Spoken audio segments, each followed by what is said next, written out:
Welcome to the Clemson Dubcast. It is Friday, May 26th. The next few weeks are going to be huge for Clemson recruiting, and nobody covers that topic better than our Paul Strelo.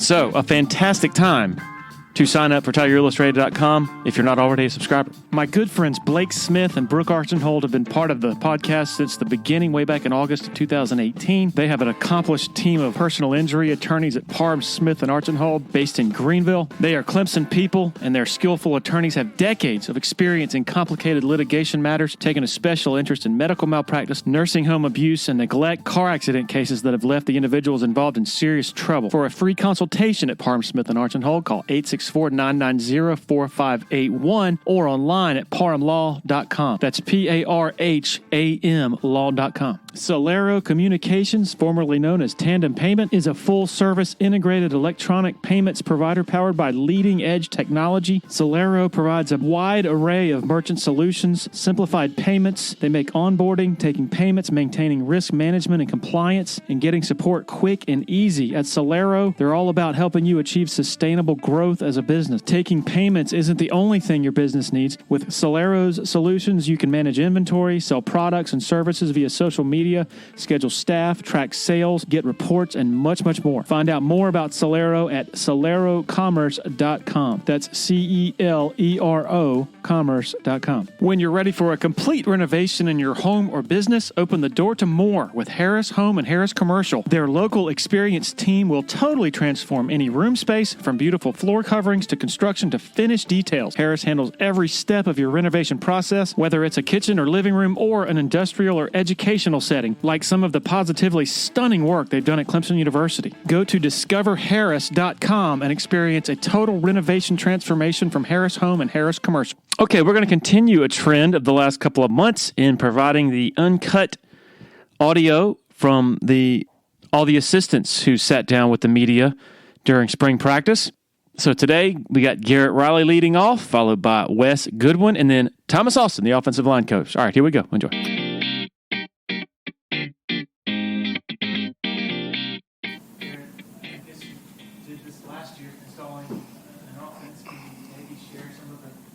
Differences, maybe, given that you had some of the, we had Coach Dykes there a year ago, whereas this is, I guess, essentially just you doing it? Yeah, I think just early on,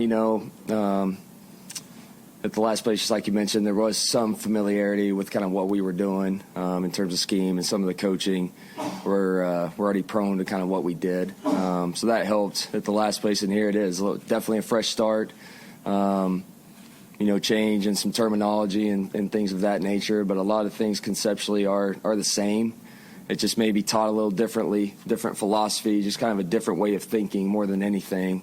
And that's what's been neat to see so far. The buy-in from the staff, from day one of just kind of being open-minded and really just digesting everything we're trying to accomplish.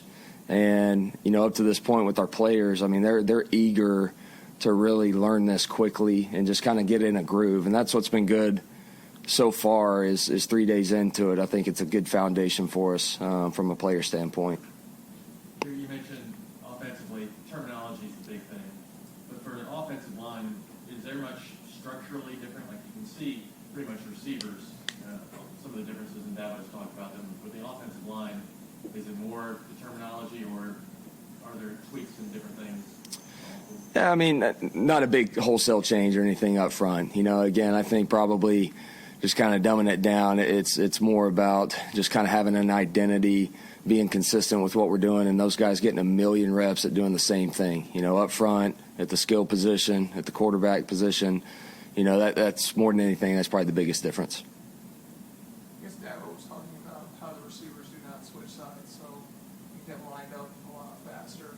How much tempo do you like to use, and do you have a goal in terms of from whistle to snap? We want to have it all in this many seconds.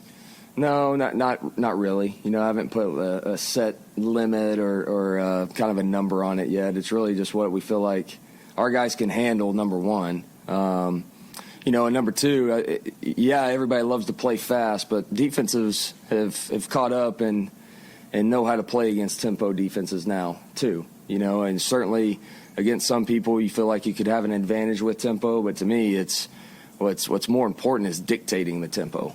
Okay, if you just play fast all the time, that may play in the hands of some people. So to me, dictating the tempo is kind of the premium. But yeah, I mean, with kind of the way we line up, the way we formation and things like that, it does give us the ability to play a little bit faster. Garrett, what has the process been like as far as evaluating personnel and trying to learn strengths and weaknesses of the players you have in the roster? Say it again. Sorry, I missed your first part. Just evaluating the personnel of the offense and what that process has been like.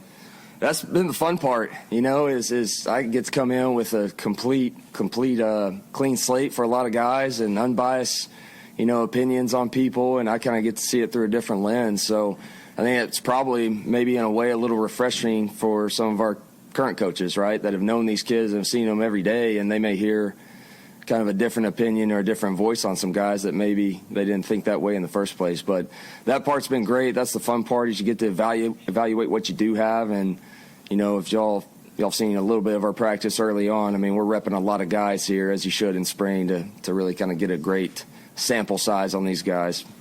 Follow, how much of that is going back and watching film from last year, and how much is kind of going off of what you see in practice?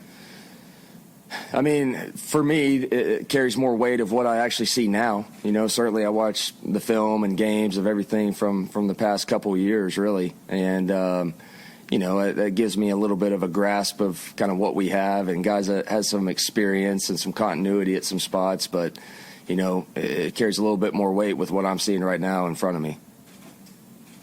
You mentioned not flipping the receivers as being something that's different. As far as the splits, will there be any difference from previously here with the receiver splits, like being wider or anything? We can get to anything, really. I mean, we can condense it down. We can widen them out.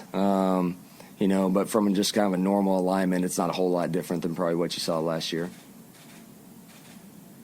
I guess how would you, obviously the offense as a whole, but Cade, in terms of him picking up the lingo and what you're trying to accomplish, like how quickly do you feel like he's absorbing some of the concepts that you want to absorb? I think quickly, and again, we're all about simplicity and making it easy for that guy, number one. I mean, that's the whole thing. If it's easy for the quarterback, odds are you're gonna reap the benefits of that eventually. So he's grasped it well. I think all those guys have. They've had a great mentality from day one of learning in that quarterback position room. I think we got smart kids in there, guys that understand football. But yeah, okay, specifically, a lot of things that he's kind of done at the high school level and things we did last year. It's just probably doing a little bit more and higher repetition of it. From your perspective, did the immediate buy-in from Cade and others as well come from the simplicity that you're referring to? Because he was just glowing the other day, and we was talking about how much fewer plays there are compared to last year's plays they were taking to the game. Sure.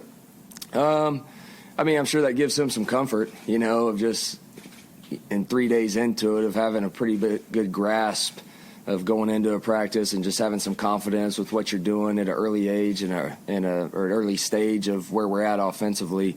That's a good thing, right? And I think that's probably the biggest thing with our quarterbacks right now is, may not be executing it great right now in 3 practices in, but in terms of mentally where we're at, they've got confidence with what we're doing. And so that's a testament to our kids. 3 practices in, can you discuss what you've seen out of CV so far? CV, yeah, he's a talented dude. He's a big kid now. Fun to watch, eager. Mentally, he's a sharp kid. I mean, it's all kind of going fast and new, as you would expect for a young quarterback, but the guy's not phased. You know what I mean? I mean, he's a very poised individual. And so, skill set wise, there's a lot to love about him, but he's had, like I said, he's been a poised guy early on, which is a good sign for a young quarterback. Noble Johnson, how familiar were you with him from Texas recruiting, and just kind of what you've seen from him so far? Yep, I've known Noble for a couple years now. Have watched a lot of his film and his games and seen him in person. And so he's one that's getting a ton of reps right now, and physically he's a gifted guy, and so we just got to kind of bring him along, and he's already made strides here in just a couple of days. From day one, you can already see some improvement. So same thing, he's an eager individual, but physically gifted. As far as not flipping receivers, I guess what do you feel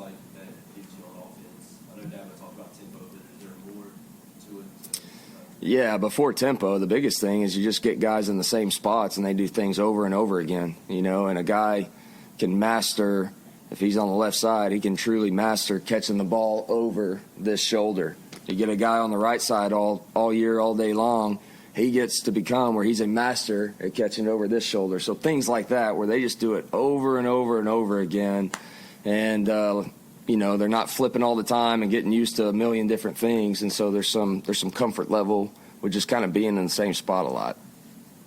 So yeah, that just kind of goes back to old principles of what I learned at an early age. How much does it take away when you have so many guys out, particularly at receiver, from your sort of installation and what you want to get done?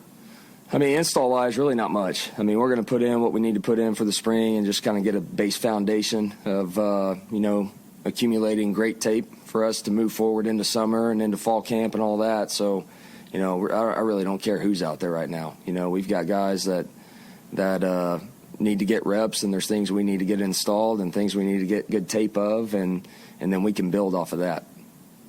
Now, what did the offense we have installed by the end of spring? I mean, if I had to put a percentage on it, I'd say probably 80 to 90. I mean, pretty full amount. And then you always see where it goes. You know what I'm saying? You put in your base install, and then you kind of see what you're good at. That's what we're trying to do as coaches. That's ultimately one of our goals on offense is we got to be able by the end of spring to identify kind of what our strengths and weaknesses are. And based on that, that's what we'll go into fall camp with. Based on that in fall camp, that's what we're going to roll with in the season, and we're going to live and die kind of with that. Cage mentioned there was a game last year where there were 80 plays on the call sheet going in. And he said he was guessing maybe around 30 for you. Do you have an idea of how many? You may not want to give that exact number away, but do you have kind of an idea? Yeah, I mean, it's not 80. It's not 80. So, yeah, I mean, just whatever we feel like we need to carry. But for us, for what we do, less is more. And, like I said, we'll just kind of see where we're at and what we feel like we need to carry. But if we can trim it, we're going to trim it. What's it like with all new position coaches when you're trying to mesh with them and them with you? What's that process been like? It's been fun. It's a challenge because you're just teaching new personalities and you're teaching new stuff and all of that, but all the while you're trying to build some chemistry and build some camaraderie in the room and all those things. But that's what's fun about what we do. That's a big reason of why all of us got into coaching is because you love that part, right? You love to be a part of something, be a part of a team. So that's kind of what we have in our unit meetings with position coaches, and so that's the fun part. You're teaching a lot of things that may be new to some people, and I think that's always good. It's kind of a freshness about it. And now all of a sudden I'm hearing from these other guys that bring fresh ideas too, things that I haven't really thought of in the last couple years or whatever. So I just think for kind of all parties here, there's really good, kind of brainstorming and conversation going on with all this. How helpful is Kyle Richardson? He's a guy in high school because he ran air raid offense. Does he have a lot of similar ideas or philosophy? You guys mesh that one? Yeah, no, Kyle's been great. Yeah, he's got some familiarity with it, at his high school days, and he learned a lot of this from Hal Mummy when he worked for him early on in his career. So yeah, there's kind of a common ground there, right? But Kyle's been great. He's definitely someone I can bounce some things off of, and I've already kind of developed that relationship that way for sure. How important is mobility with the offensive line and the system that you have? As far as changing their positions, is that what you're asking, or more of movement? Able to do Yeah.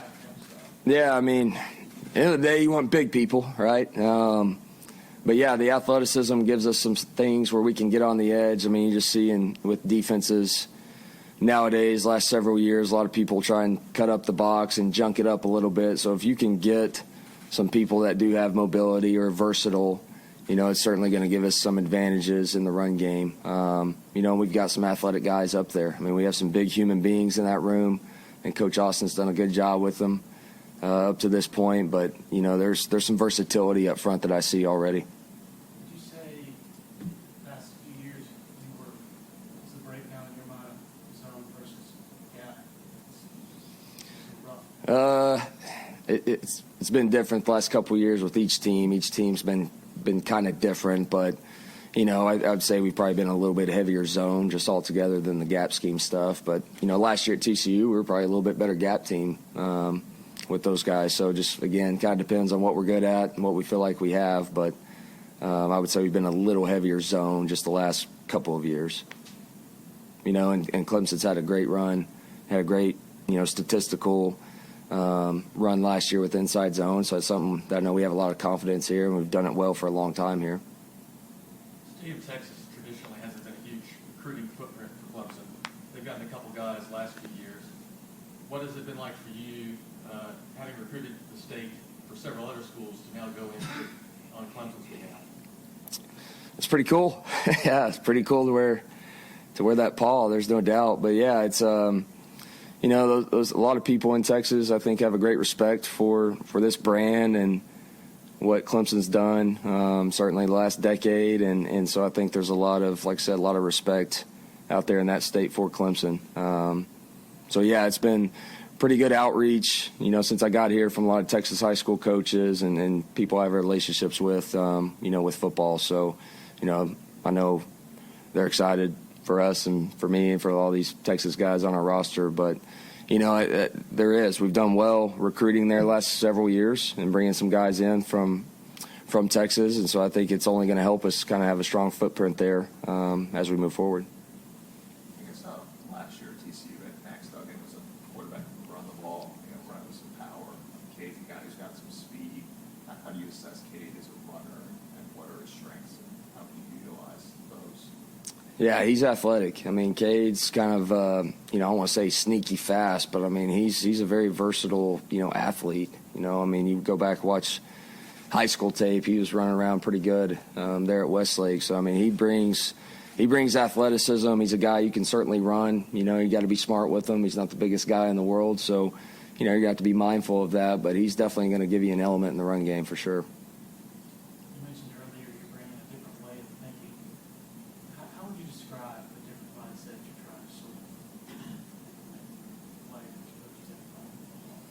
implement, like I think more than anything, it's just let's get good at a few things, and let's grow from there. But let's just kind of dumb it back down, kind of start fresh in terms of, like I said, just getting really, really good at, at a few things, gain an identity early here in spring football. Let's come away with an identity offensively. And then, like I said, that will grow, and just don't get bored with routine. Don't get bored with doing things over and over and over again. That's something that, our guys have to buy into, and I think we have so far. Now we're early in spring football. It's easy to do it early. So we'll see how we progress or if we can sustain that all the way through. So how do you try to make sure that it doesn't become monotonous? Is there a way to get out that way, or do they just have to have the mental? Yeah, I think mentally it's them seeing, obviously you want to see some results that come along with that, right? And can kind of validate why you do some things. And I think we're seeing that early on here in 3 practices. But, and then the other thing it does too, it allows you, when you do so few things and you just do it over and over again, well, now all of a sudden you can move players around and they know what to do. You can take that receiver we were talking about earlier, that receiver that's always on the left. Well, you may have an injury on the right, and you need to move him over now to that other position. Well, because you're doing the same stuff all the time, that receiver knows what to do over there just because you've done it over and over again. He has seen it on tape over and over again. And so now that kind of gives you some flexibility to move guys. So I think that's kind of another part to it as well. What type of success have you seen in the last 3 days that sort of instilled that? I've been proud just operationally, getting the call, getting lined up, people in the right spots. Those are always things you worry about kind of early on. We really started well that way on day one. And that was, I don't know if surprising is the right word, but I was pleased about that after seeing it from day one. So I just think operationally, that's the biggest thing, number one. And number two, we're running around. We've got guys that are hungry and laying it out there 3 days straight, that's tough, especially starting out with a new system and new installs and all that stuff. So I just think our speed, the way we get lined up, and then operationally speaking, that's been definitely a plus and a positive so far. Maybe talk about the quarterback some. Is there anything else personnel-wise that kind of stands out about the offense? Yeah, I mean, obviously our backs, those couple guys back there, and then a couple, kind of reserve guys that are going to be fighting for depth. There's been some nice flashes between a couple of them so far. Tight end room, you've got versatility there. You've got quite a bit of athleticism in that room right now, and so that's been good to see. That's been good to see in some of the passing game and the running game so far. So I think some of the versatility and the variety we have, at the tight end position and in the running back room has been a good sign so far. Talk about some of the bodies in the tight end room, Jake, running school. Have you had a guy that profiled like him, or is he unique in terms of? He is unique. I mean, I've been around some similar types to him, but he's very athletic. I mean, he's got a lot of range to him, and then he can really run. This is a guy that can really run, and so he's going to present some matchup problems in one-on-one situations. There's no question about it. Sage has done a nice job getting him back. I know he's been injured, but getting him back and seeing some of his physicality early on has been good. And then Sap's made a couple nice plays here in the first couple of days. He's athletic. He weighs more than you think. He's almost 240 or something. And so he's one of those bodies that you feel like you could probably do just about anything with. He's strong enough to hold up in the box, and he's certainly athletic enough to be displaced or flexed out. How creative can you get with a guy like Bo Shipley in terms of his ability to run, but also receiving? Yeah, I mean, you can get pretty creative. Yeah, I mean, again, it's a physically and skill set wise, what can he handle? But probably more important is mentally not overloading him, and that's certainly something we're not going to do early on in spring. But he's a guy that mentally can handle some things, and so he's a guy you can do a lot with and move around and kind of get him in some different matchups. Goodwin, back in the room. Sorry if this has already been asked. I see a lot of new drills, and I see that you're very intentional about some of the things you do. What does it mean that Coach Sweeney kind of allows you to bring some of the stuff you've used in the past and incorporate it into what you're doing? And how important is that to you to kind of teach your way? Yeah, I mean, that's paramount, I mean, that's in order to really do this thing and do what we know and be committed to it, you got to practice that way. And so that's been great so far that he has the trust in us and me and the rest of our staff to kind of get that really implemented and get it rep the way we need it to get rep so this thing can grow. So, yeah, I mean, I just think that's commitment, right? That's commitment to what we're doing, what we're about. Is that maybe one of the things that he talked to you about in the hiring process or after you were hired, that, a fresh look at things, maybe a fresh way to kind of approach it? Yeah, that was certainly part of our conversation. It's kind of what he was looking for and what could I bring to, or would that relationship work? Would we be able to jive that way and all those things? So yeah, those were some conversations we had in talks. Yep. Anyone else for Coach? Just one small question. Carson Kramer, I guess the snapper that overlap with the Kansas brought here. I guess why is it important to have a guy like that, I guess, to help out? And I think saw him say #dirt grade. Yeah, I mean, you hear air raid all the time, and so we got to give the O-lineman and the running back some love at times on that. So when we're on the ball, it's just kind of a little inside joke, I guess, with some dirt raid. So, no, he's been important. He was a good addition for us and for me of just kind of having some continuity there and just another person that's been familiar with what we're about, how we practice, how we game plan, how we break down, just all those sort of things that go into this of just having another voice that way to really just, give me somebody to bounce some things off of that I know has been through it before and knows how we practice, knows what it's supposed to look like. So he's brought a lot of value already. Wes, how do you evaluate just the entirety of the season? I know y'all are moving to spring now, but just as far as some of the self-evaluations y'all do. Yeah, I'd say the biggest thing is just do the little things better. Technique, fundamentals, all three phases. Better pre-snap alignments, where to put our eyes, stances, assignments, and just executing at a higher level. Just looking back, schematically, I think we've done a lot of good things. We just need to do the little things better, and that's been a big emphasis. Starting back in mat drills once we've gotten back on the field, and just really being a stickler for the details. This may be a simple answer, but I know Coach has said several times past the defense needs to be a lot better this coming year. I guess, how do you try to do that? How do you try to fix that? Yeah, definitely. There's a lot of things. Obviously knew there was going to be a lot of challenges last year. Obviously, me being my first year, but just replacing a lot of experience and a wealth of talent from the previous year in the back seven.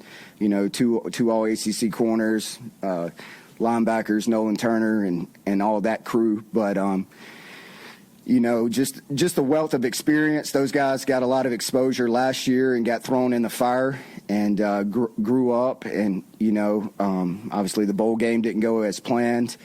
But just throughout the course of the season, just watching guys improve and mature in the back end, whether that's from a preparation standpoint, just composure on and off the field during game days, making adjustments and stuff. From an outside in view, you may not see the progress, but being around these guys on a daily basis, you could just see the progress in all those guys throughout the season, especially after the Wake Forest game.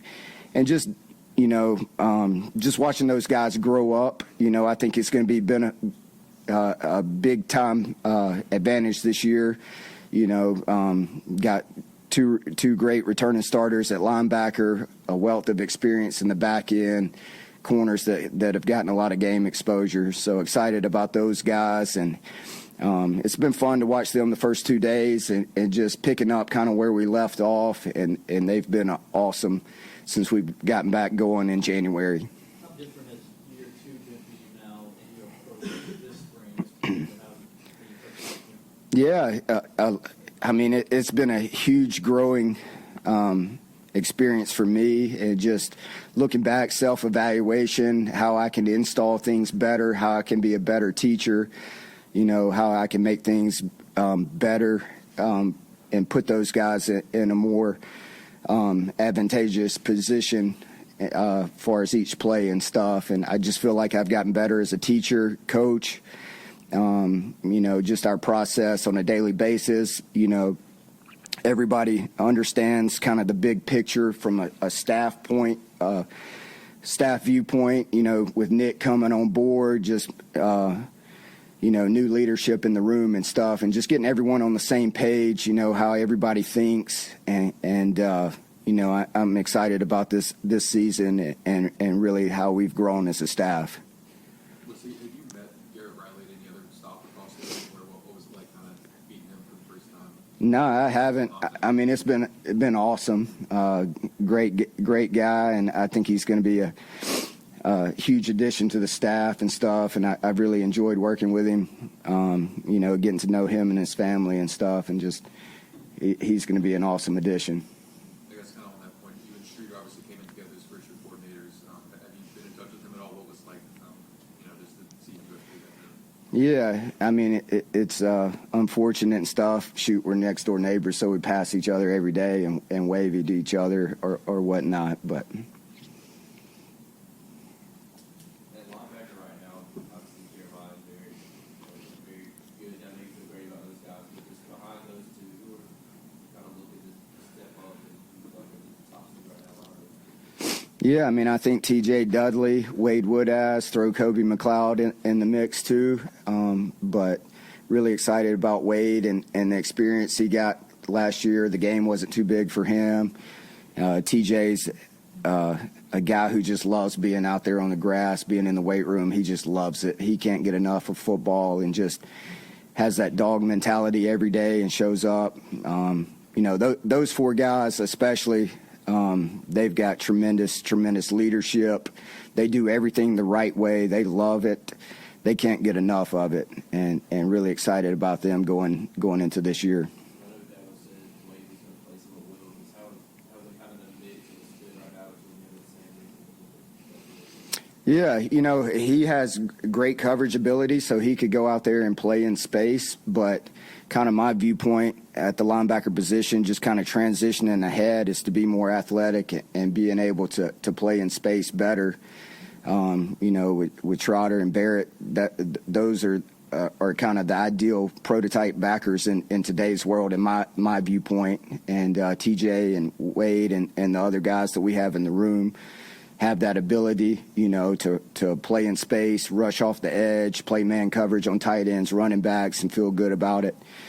And kind of Wade's kind of unique. He can go back there and play safety, but against these teams that go 12 personnel, you can put him at Sam, and he can play a 9 technique and kick the crap out of the tight end. He can play stack backer, so he's an awesome skill set to have on our team.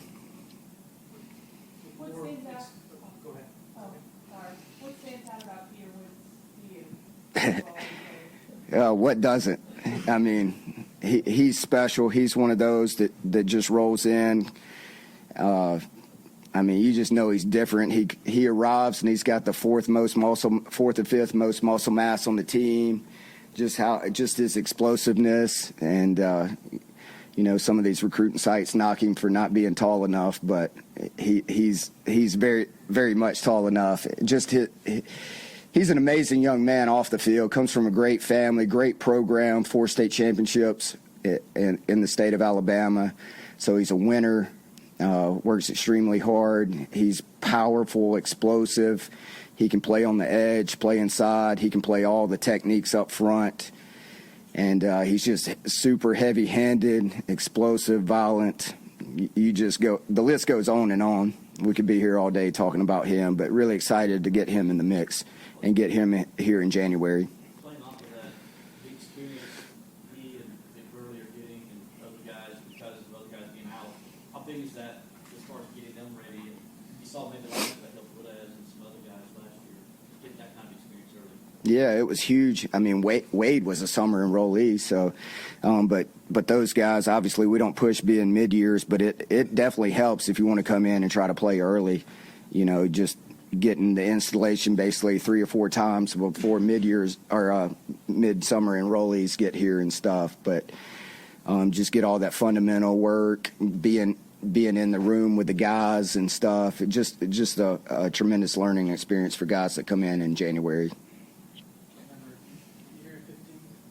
I was not. Either way, you've been around some of the generational defensive linemen where it was like obvious when you got here that they were that type of presence and talent. Do you think Woods is in that category?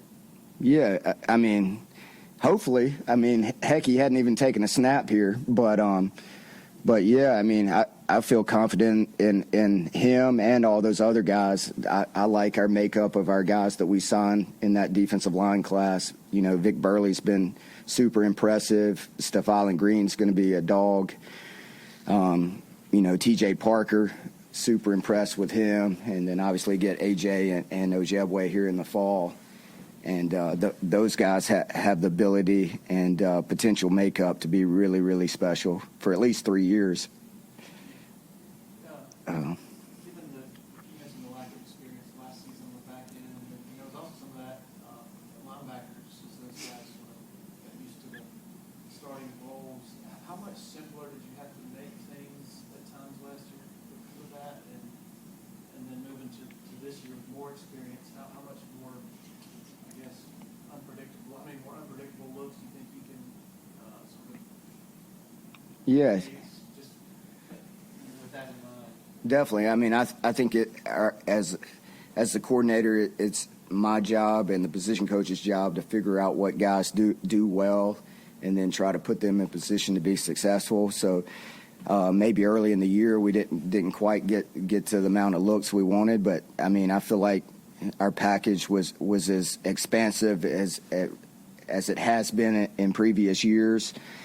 And maybe we feature man coverage more some games. Maybe it was 3 deep zone pressures more one game. But I feel like just looking back self-scout wise, coverage wise, and pressure wise, we did as much as any year that I've been here in my previous 10 years. Just on the whole. Yeah. Yep.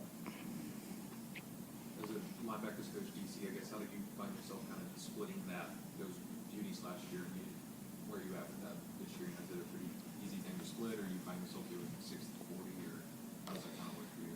I mean, I kind of got my routine and stuff, and then just meeting-wise, we meet a lot back seven-wise. So just, I can be better this year, just demanding more and just seeing the big picture more.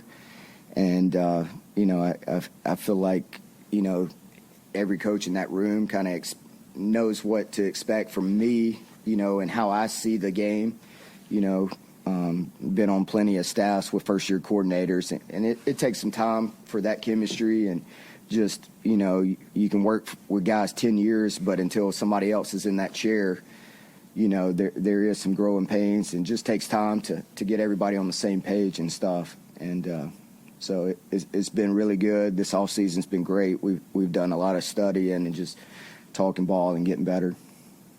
Wes, it looks like y'all are moving these guys around to different stations almost. Is that new, or is that something y'all done? We've done a little bit in the past, but I want to get more involved with that. So just circuit teaching things and just using different guys. So the D-line guys, they teach block destruction every day with those guys. So incorporating them in the tackling station where they're coaching my guys, and I get to coach those front guys about space tackling, etc., whether it's a tackling circuit, turnover circuit, block destruction, or whatever. I'm definitely emphasizing turnovers more this year than we ever have around here. We need to take advantage of balls on the ground, converting picks in the air, tips or picks, overthrows. We dropped some balls that we should have intercepted this past year, and just trying to do different things to be more creative as a teacher, and just get more guys involved in teaching fundamental football. Do you think it's good, too, for, I guess, the coaches to interact with those guys as well, kind of get to know them, know personnel and stuff as well? Yeah, most definitely. I think everybody has aspirations to move up in this profession, whether it's to be a coordinator or a head coach, and just giving them exposure to coach more guys, and just just learning different skill sets and just challenging everybody to grow as teachers and coaches. With all the guys who used their over the years, did you learn about those one by one, or did you have an idea, or what was it like to kind of see all these veteran guys one by one kind of announce they're coming back, and obviously have them at your disposal? Yeah, most definitely. Like we didn't find out till late. You never know until right up until whatever the deadline is for them to declare and stuff. But it's amazing. Having that many experienced guys coming back, especially in today's world of college football. I just feel like it speaks volumes of their belief in what we're doing as a team and program, and belief in us as a coaching staff. And just want to come back and play with the guys in that room for another year. What are some aspects of running the show for the first year that you can't prepare for that looking back, that you have to just go through for the first time to get that experience? I don't know where to even start. I mean, I've aged 10 years, I think, in 9 months or whatever.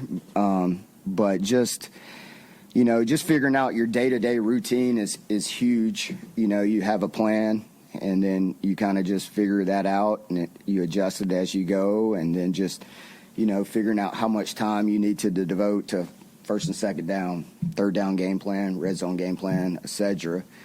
And so that's a big part. And then you throw in the recruiting piece. How do I carve out 30 minutes to reach out, text, and call, and talk to guys on the phone? Is it at noon? Is it nighttime? Whatever that is. So you add all that in, and then you try to add in the home piece, being a good dad, husband, father at home. And so those are big challenges. And then just the communication with the staff and players, You know, how do you present things? How do you want your installs to look? You know, how do you want the totality of the season and calendar year to look from an install standpoint, fundamentals, just making sure we're getting everything covered and taught throughout the year. So, I mean, it's a lot of moving pieces and stuff, and I feel like I got a much better grasp going into year 2, for sure. With Wade's playing inside, who are the guys that are working with people? You know, it's a big pool of guys, mostly safeties. You know, you go from RJ to Makuba to Tyler to Khalil Barnes coming in as a freshman. You know, really challenge all those safeties to learn that position. You know, I think in today's world, just get more athletic and athleticism on the field. I mean, heck, that dude's in man coverage all the time on a slot receiver, you know, so why not match up personnel? And so just trying to figure out who that guy is this year. Do you want a more savvy zone guy who can blitz off the edge? Do you want that guy to be more of a man coverage guy, you know, whether that's a third corner, you know, a cover safety, you know, just putting different guys in that position and moving pieces around. He's been mostly at corner, but he's another guy that's in that mix. He slipped my mind for sure. What do you want to see more up in the secondary, playing attack? It seemed like that after losing Mario and Nolan, that maybe took a step down the last season. Yeah, we need to get more confident back there and freaking challenge receivers and play more press man and tight coverage and deny releases, get our hands on guys, freaking be violent at all 3 levels, more violence, hat in hands, just old school physicality up front, setting hard edges in the run game, you know, backers taking on blocks, getting off blocks, and winning on the back end, you know, winning the perimeter screen game. And tackling well in space. Just overall being more violent and more confident. Is that something you can teach them in practice? Oh, most definitely. How was that? Yeah, definitely. You do more block destruction type circuits and block destruction work. You know, I think it comes from a mindset as well, a little bit, but you can pull it out of guys, whether that's going good on good with the offense. Hey, perimeter screen drill. Hey, everybody knows you're throwing the bubble out here. Who's going to win? Is it going to be the receiver? Freaking nickel setting the hard edge out there and turning it back to his help. You know, just there's several things that you can incorporate from that standpoint. Sounds like it was more finesse than you wanted to see last year. I mean, I'm not saying overall that it was bad. I'm just saying that's an area that we can improve upon. We should, especially in today's world where receivers can't cut you on the perimeter, we should win that matchup 9 out of 10 times. So I want us to be more physical at all 3 levels, getting off blocks, just sense of urgency, just you know, should never block us 1-for-1 is what I say. Did you pinpoint why that was the case when you went back and evaluated yourself? You know, whether it's guys just playing a little timid, unsure of themselves, whether that's, first of all, probably guys in newer spots, so a little more thinking, so I'm not playing as fast and free as I need to. So I would say that's a confidence and a knowledge issue. So just getting exposure from being out there on the playing field. You know, the best lessons are learned on Saturdays.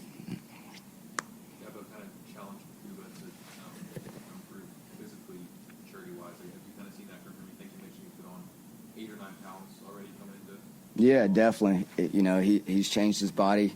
Continue to challenge him, you know, to keep that weight on and get bigger and stronger. And it helps with durability issues as well. Do you think he has a little bit of a chip on his shoulder weight last season? Yeah, I think a lot of guys in our room have chips on their shoulder, no doubt. What's the message or the challenge for Nate Williams? Yeah, hey, you got the potential to be one of the best corners to come through here. Let's put it all together on and off the field and go have an amazing year. How about just his body? What do you want to see him look like come August? I mean, I don't think he has to change his body. I just want him to play freaking press man and tackle in space and play great zone defense and challenge receivers and get up and play confident. How do you feel about the depth that defense is in right now with trying to bring some of those guys in? Yeah, I mean, there's a lot of guys. Who knows how that position's going to shake out, but there's a lot of guys getting looks in there and stuff, and excited. Those guys are doing everything we've asked of them and trying to do it the right way. If you're in the Columbia or Sumter or PD areas and you're in any way interested in buying and selling a home, commercial property, land, need to consider reaching out to Uptown Realty. They're based out of Sumter and run by a friend of mine, Patrick Enzer, big Clemson guy, used to cover the Tigers in a newspaper capacity, longtime supporter of Tiger Illustrated, longtime listener to the Dubcast. The home buying process should be an enjoyable experience, so let Patrick and his staff do all the heavy lifting. All you got to do is pick up the phone and call 803-774-0435 or go to uptownrealtysc.com. Another loyal supporter of the Dubcast is Blackacre Law Firm in Greenville, a subsidiary of Parham Smith and Archambault. Blackacre helps South Carolina residents achieve their dreams of home ownership by providing experienced professional representation for real estate closings. Attention to detail is crucial in real estate law. Blackacre is committed to making sure nothing gets by them preparing residential or commercial closings. Blackacre also offers estate planning services for their clients in the Greenville area. Find out more about Blackacre at 864-326-3507. Want to share a quick word about Founders Federal Credit Union? If you've been to a sporting event in Clemson, you've probably heard about Founders already. They are the official credit union partner of the Clemson Tigers. In addition to that, all Clemson faculty, staff, and students are eligible for membership as well as IPTAY members. Its office is located beside the Walmart Neighborhood Market on Old Greenville Highway in Clemson. For more information, go to foundersfcu.com.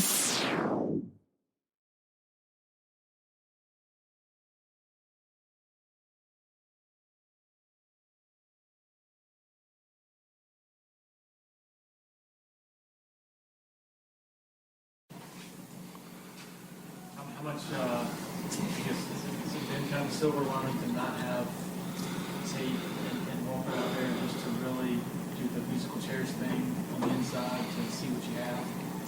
Yeah, there's pros and cons to it, right? I mean, those guys have both played a lot of football and still have a lot to work on. And so they hate that they're missing, but ultimately want to get those guys healthy. But it has been good to get other guys a lot of reps and to mix and match groups a little bit more. Has been helpful, and then Mitch has missed a couple of days with a little knee. He tweaked his knee a little bit, so it's been good for those young guys to get a lot of work. How long is Mitch going to be out? He'll be back next week, but yeah, that first scrimmage just got rolled up a little bit. So so it's been good. We've been mixing and matching guys like crazy. So those young guys have shown up every day and competed very hard. So I think they're getting better. What have you learned, I guess? Well, it's good to see who can learn the new system, right? And so in that sense, the mid-year guys are kind of in the same place as far as learning the offense because everyone's hearing it for the first time. So it's been good to create a lot of competition at every spot across the offensive line. It's been really good. So I think we're feeling more and more confident about creating some competitive depth. Last year we played 5 guys pretty much the entire season. And had 4 guys close to 1,000 reps. So, our best years around here, we've had 8 to 10 guys that we feel like can go in there and play for us. So, I feel like we're trending in that direction. What does Tristan need from you so far, and what strides do you feel like he needs to make for the season? Well, Tristan's had an incredible offseason. He was one of the most improved guys last year, and he's continued his upward trajectory. He's a great kid, and you get a kid that's highly recruited like Tristan. Sometimes they have an inflated view of themselves, but he's been very self-aware, very knows where he is, what he need to do to get better. Shout out to Coach Hogan in the weight room. I mean, what Coach Hogan has done with those guys, especially Tristan, but he's bought in and he's always looking to get better. And so really feeling good about where Tristan is.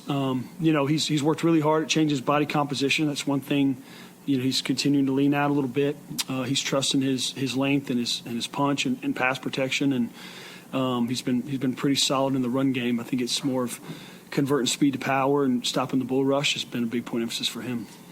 How has Linthicum been his progression this spring? Yeah, very, very good. So, Putnam went to Matt Bockhorst's wedding on Saturday, and so Ryan got all the first-team reps at center. So really, really, really happy with where Ryan is, his progression. He's been a very consistent guy. It's hard sometimes being the backup center because, unless someone gets hurt, it's hard to rotate centers. And so I think that can affect you a little bit sometimes. But he's shown up, he's gone to work, and my message to him has been, hey, we're going to put the best 5 on the field. And if that means putting you at center and putting them back to guard, we'll do whatever it takes to get the best 5 on the field. So I think he's done a good job. Biggest thing for him has been being more vocal, making the points, the IDs, the communication, making sure everyone's on the same page. And so he's accepted the challenge. About Colin and Dietrich, what have you seen from them? It's been good. Both those guys had a good spring. The half scrimmage we had on Saturday, they both had their best days.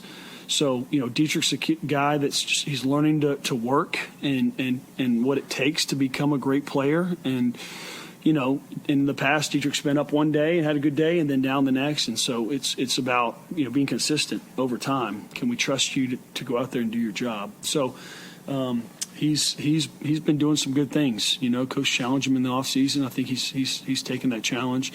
And then Collins had a good spring. He really has. He's a guy that gives you position flexibility, that can play guard, but we've tried to just leave him at tackle and let him and Tristan battle and compete for that spot. And so he's had a good look in his eye, and he's gone to work. So we've been very pleased. He plays with an edge that you want.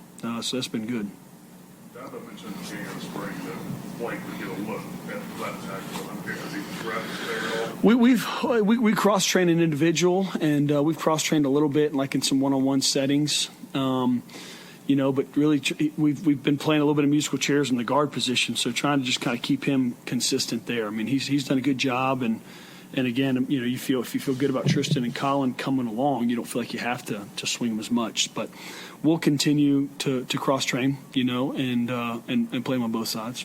It's early, but do you feel good enough about Tristan and other guys you have left to stay with them? Yeah, no, you do. I mean, we can go out there and win with those guys for sure. And if we were to go out there today, I think both those guys have earned the opportunity to play. Prospect of Tate being able to play left tackle, I guess long term, that's still something in the back of your mind going into the summer. Sure, yeah. I mean, I think that gives you some flexibility. I mean, this time last year, we were really pleased with where Blake was. But I don't know if any of us would have said, hey, he's going to be our starting right tackle, and it was everything those guys did through the summer. And then a couple of days into fall camp, we said, he's one of our best 5. Walker was interested in bumping in, and so we did it. So, there's still a ton of time before we kick it off, in September. But, yeah, I met with Marcus today. We'll continue to train him at guard and tackle, and we'll get a plan kind of going into the fall camp. But have been really pleased, I think we're at a place where we could play him at left tackle if he's our best player. We don't have to play him there because we don't have anyone else who can do it, which I think there's a big distinction there. Ian Reed, I guess he was a right tackle the last time I saw him. Yeah, really pleased with all 3 of those mid-years. I mean, those guys are about the right stuff. Ian is comes from a great program in Texas. They know how to work, knows how to train. So he's been working hard, gotten a lot of reps at the right tackle spot. So for this young guy, is really just trying to leave them at one spot and let them learn it. And so he's been at right tackle, and Harris has been left, and then have cross-trained Harris and Zach a little bit at both guards. So all 3 of those guys have the mental capability to play multiple positions. I saw Walker and them just kind of obviously doing their thing on the side the other day. Where are they at, and do you feel like definitely going to be 100% when you guys get ready in August? Yeah, sir. I think so. I joked with Walker. All I see him do is lift and do treatment and eat. I mean, he's huge. He's strong as he's ever been. He's a guy that fights to keep it on. So he's been killing it. He's doing great. and he's a leader, and so it's been good to see some of those other guys have to step into that role. So he's feeling good. I think he was like 90% on the Ultra G running, straight ahead running the other day, and so there's no pain in the ankle. It's just a matter of stiffness and getting it back. So he'll be full go in the summer. So excited about getting him back, and he's been locked in and engaged and going to all the meetings and practices to learn the new terminology, and has participated in some of the walkthroughs. Has gotten in there and taken some reps and walkthrough stuff. And Marcus, yeah, Marcus was in. He was going through. He went through Indy last couple of days, so he looked really good today, doing some change of direction stuff. He's a guy that if you were going to go play in a game on April 15th, he might be a guy that could go a little bit. He's close. He's very close. Yeah. Pennington is weight, about where he is and where you would like him to be. Well, we try to base a lot of that off body comp, and he's a very lean guy. He's at like 26% body fat, which is pretty impressive for his size. So there's certainly room he can improve and continue to come down. So we'll, we meet with all those guys at the end of the spring. We'll give him a target goal weight for the summer after we talk with Coach Hogan and talk to Megan, our nutritionist, and kind of get a plan for him. So, guys that tend to gain weight as the season go on, we try to get them a little bit lighter going into camp. But then there's guys that struggle to keep it on. You want them a little bit heavier. So spring is a good time for players to kind of figure out what their natural body weight is. So he's been moving better. He can carry a lot of weight. That's for sure. It's learning to train the right way and push through and finish. I think that's a big part of it. How do you feel about the guard depth? Are any of those other younger guys stood out to you? No, I've been. I think Tuck had his best day Saturday. He's getting better. Feel better about where Dietrich is, and he's getting better as well. And then Harris has been a bright light. He's done some really good things. So. You got those three guys, and then you got obviously Mitchell, and you got Marcus and Walker. So we got some depth there. That's good. So what we need is just the two guys are going to take it over. And then the rest of them need to come along. So it's been good. It's been good competition. Yeah. How beneficial was it late in the season for Mitchell being able to start those? I guess. Yeah, I think it might have been 5. It was a home game, Miami or Louisville or something. So it's invaluable. I think 4 of the last 5. Yeah. So yeah, he started 4, and then one of the games he started, and then Marcus came back, got hurt in like the first series. So he really played 5 games. So again, football is fun to play. It's not always fun to practice, and so when you get a guy like Mitch who's in his 3rd year and hasn't gotten on the field. And Mitchell, for most of the fall, was our next right tackle, and then continued to progress. And against Florida State, had about 20 reps at guard and tackle. He was kind of our 6th guy and felt more confident about where he was. So, when a guy gets to play and realizes that they can go out there, because, practice is always harder than the game. Every drill is a defense usually has the advantage if it's pass rush or if it's inside drill, And so skis in the back, he didn't like that. To get him out there and to get him some game reps for him to see I can play at this level, I think that just a boost of confidence, and that changes every aspect of their lives. So it's been really good for Mitch to get out there, and then he attacked the offseason as a guy, I'm coming to go compete for a starting spot. Because if Mitch is the best guy at guard and Marcus is the best guy at tackle, that's our lineup, So, but yeah, pleased with where he is. I know you're still trying to, as you mentioned, the depth, especially at your guard position, get more depth in there and get more than 5 guys on the field. But considering a lot of guys that play, you didn't, up until the end, you were pretty healthy most of the year. How beneficial was that? And then also the fact that coming back, all those guys get that experience, and you feel like maybe this is a strength, more of a strength now for this offense than it was in previous years? I think so. Yeah. I think on paper you lost Jordan McFadden.